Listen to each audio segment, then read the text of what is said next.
तो तो तो कावळा परत उडून कावळा परत आला आणि म्हटला, चिमणूबाई चिमणूबाई, मी तुझ्या घरात चिमणूबाई म्हणाली, नको रे बाबा, मी माझ्या बाळाला दूध देते. कावळा परत उडून गेला आणि परत आला आणि म्हणाला, चिमणूबाई चिमणूबाई, मी तुझ्या घरात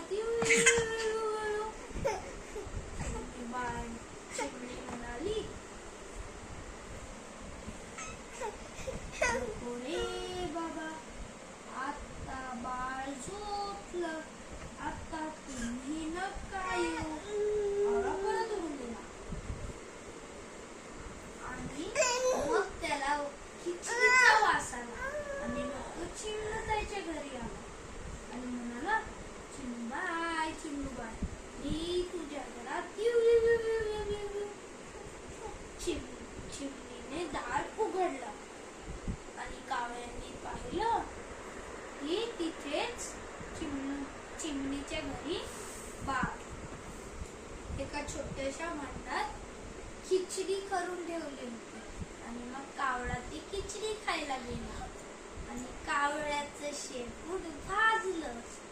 कावळा उडून गेला आणि म्हणाला, चिमणीची खिचडी खाऊन माझं शेपूट भाजलं,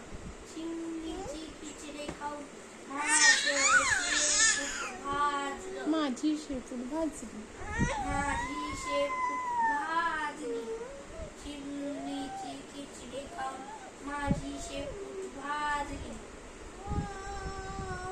आमची गोष्ट